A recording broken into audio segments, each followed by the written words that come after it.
যদি এবার পরীক্ষা পেছানো না হয় আমরা এইটুকু কম সময় নিয়ে পরীক্ষা বসবো না। সারা বছর আমরা পড়াশোনা এটা সেটা ভবিষ্যৎ নিয়ে আমরা অলরেডি একটা চিন্তার মধ্যে থাকি। সেই জায়গায় যদি একটা ভালো ফলাফল না দিতে পারি তখন আশেপাশের মানুষের কথাগুলো আমাদেরকে বিষের মতো কাজ করে। অধিকাংশ ডিপ্রেশনে চলে যাচ্ছে, খারাপ রেজাল্ট তো হবেই, সাথে আত্মহত্যার ঝুঁকি তো বাড়বেই।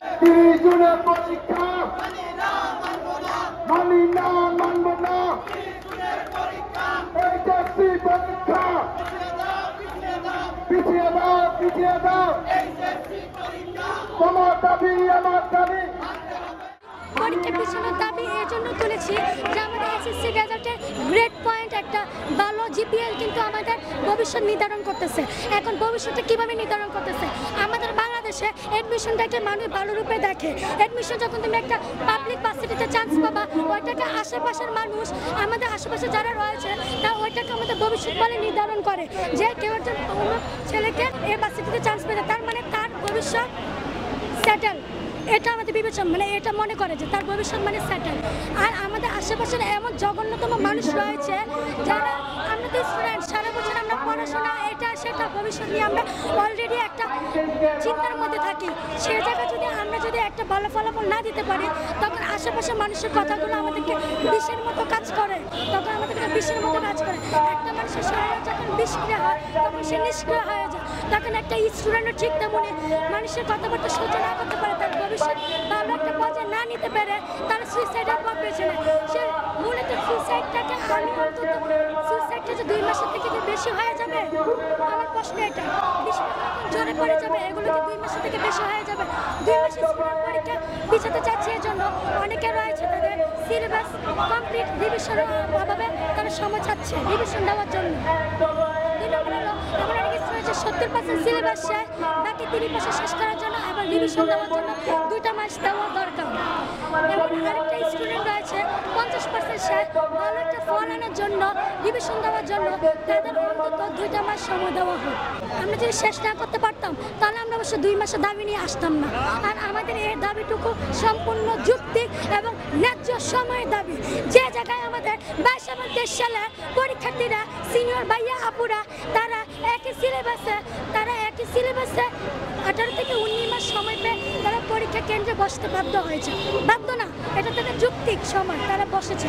আর সে জায়গায় জুনিয়র ভাই যারা 25 সালে পরীক্ষা দিতে যাবে তারা সমপরিমাণ সিলেবাসে 20 মাসে পরীক্ষা দিতে যাবে। যদি তাদের পরীক্ষা এপ্রিলে হয় 20 মাস হবে। আর তাছাড়া তাদেরকে পরীক্ষার 12 মাস আগে শর্ট সিলেবাস দেওয়া হয়েছে। সে জায়গায় আমাদের পরীক্ষার 7 মাস আগে শর্ট সিলেবাস দেওয়া হয়েছে। আর এই শর্ট সিলেবাসগুলো নামমাত্র শর্ট সিলেবাস, যেখানে 70% সিলেবাস দেওয়া হয়েছে সে 70% সিলেবাসের মধ্যে আমরা কোনটা রেখে কোনটা পারবো, বাকি 30% সিলেবাস কমানো হয়েছে। সে 30% সিলেবাসের মধ্যে প্রশ্ন আসে কখনো আসে না, তাহলে আমরা 70% মধ্যে কি পড়বো, কি রাখবো, কি ছাড়বো?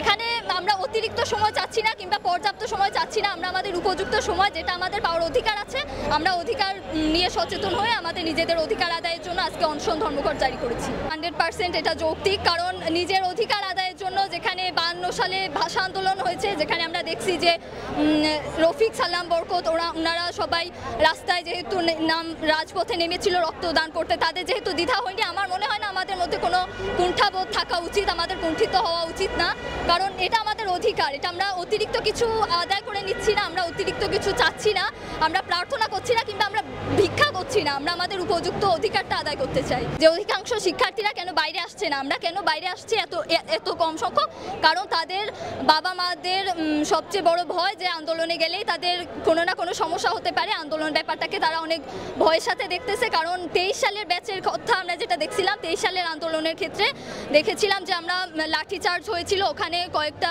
ছাত্রকে তুলেও নিয়ে যাওয়া হয়েছিল। এটা এখন সবার মনে ভীতি কাজ করতেছে, তো কেউ তার ছেলে মেয়েকে এই ভয়ের মধ্যে পাঠাতে চায় না। আর আরেক দল আছে শিক্ষার্থী যারা বাসায় বসেই কাঁদতেছে যে আমি সুইসাইড করবো যদি পরীক্ষা না পেছায়, আমি চাচ্ছি পরীক্ষা পেছাক, আমার পূর্ণ প্রস্তুতি হয়নি। অনেকের সিলেবাস 30% কমপ্লিট, তারা এরকম বলতেছে, অনেক ডিপ্রেশনে যাচ্ছে। তাদের কথা এটাই যে তাদের মানে বিশ্বাস নেই যে আমরা আমাদের নিজস্ব অধিকার আদায়ে সফল হবে, এটা তাদের মানে ভয় পাচ্ছে যে আমরা পারবো না। কিন্তু আমাদের বিশ্বাস, আমরা যারা রাস্তায় নামছি আমাদের বিশ্বাস আছে, যেহেতু আমরা কোনো পাপ কাজ তো করছি না, আমরা আমাদের অধিকার আদায় করতেছি উপযুক্ত যে সময়। বাকি সব ব্যাচ পেয়েছে, সেখানে ব্যাচ বৈষম্য আমরা না রেখে আমরা উপযুক্ত সময়টা চাচ্ছি, আমাদের যেটা আসলেই পাওয়া উচিত, আমাদের পাওয়া দরকার, আমরা আমাদের সেই ন্যায় অধিকারটা চাচ্ছি। এই জন্য আমরা মনে করছি যে আমরা সফলভাবে যদি শান্তিপূর্ণ আন্দোলন চালিয়ে যাই বা অনশন ধর্মঘট চালিয়ে যাই, তাহলে আমরা অবশ্যই সফল হব। এই বিষয়টা শিক্ষা মন্ত্রণালয় কিংবা সরকার বা শিক্ষামন্ত্রী সবাই বিবেচনা দেখবে ইনশাল্লাহ। আমার মনে হচ্ছে যেহেতু আমরা অধিকার আদায়ে নেমেছি, আমরা পারবো। তখন তো আর কিছু করার থাকবে না, তখন ওই তো নিউজ লাইন, নিউজ ফিড সব ভরে যাবে যে সুইসাইড করতেছে। তারপর বেশিরভাগই বলতেছে যে আমরা পরীক্ষা দিব না, যদি এবার পরীক্ষা পেছানো না হয় আমরা এইটুকু কম সময় নিয়ে পরীক্ষা বসবো না। তো আমার ধারণা যে অধিকাংশ শিক্ষার্থী বসবে না, সেশন গ্যাপ দিবে, মানে ইয়ার গ্যাপ দিবে। আর অধিকাংশ ডিপ্রেশনে চলে যাচ্ছে, খারাপ রেজাল্ট তো হবেই, সাথে আত্মহত্যার ঝুঁকি তো বাড়বেই। এটার জন্য তো প্রতি বছর আমার কথা হচ্ছে যেখানে অন্যান্য সব ব্যাচ 16 মাস পায়নি, আমরাই সবচেয়ে কম মাস পেয়েছি 16 মাস। অন্যান্য সব মাস যেখানে 18, 19 বা 17 মাস সময় পেয়েছে, আমাদের কেন 15 মাস দেওয়া হবে? কেন ব্যাচ মানে 16 মাস আমাদেরকে কেন দেওয়া হবে? এই ব্যাচ বৈষম্য তো আমরা মেনে নেব না। যদি তাই হয়, আমাদের যদি 15 মাসেই সিলেবাস 15-16 মাসেই সিলেবাস কমপ্লিট হওয়ার কথা, তাহলে এর পরের ব্যাচ কি যে 25 সালের ব্যাচ আসবে, ওরা কি তার মানে 14 মাসে সিলেবাস কমপ্লিট করতে পারবে? এটা আমার প্রশ্ন। যদি ওরা 14 মাসে পারে, তাইলে তারপরের যে ব্যাচ তারা 13 মাসে পারবে, তারপরের ব্যাচ তারাও 12 মাসে পারবে। এভাবে যদি ব্যাচ মানে সময়টা কমাইয়ে দিয়ে যদি আমাদের ক্ষেত্রে বলা হয় যে সময় কম দিয়ে আমরা পারবো, পারার কথা, আমাদের পারা উচিত সময়টাকে পরিপূর্ণভাবে কাজে লাগিয়ে, তাহলে আমি বলবো যে এর পরে সব ব্যাচগুলোতেও 1 মাস করে গ্যাপ দেওয়া হোক। তারা যদি পারে তাইলে আমরাও পারবো ইনশাল্লাহ।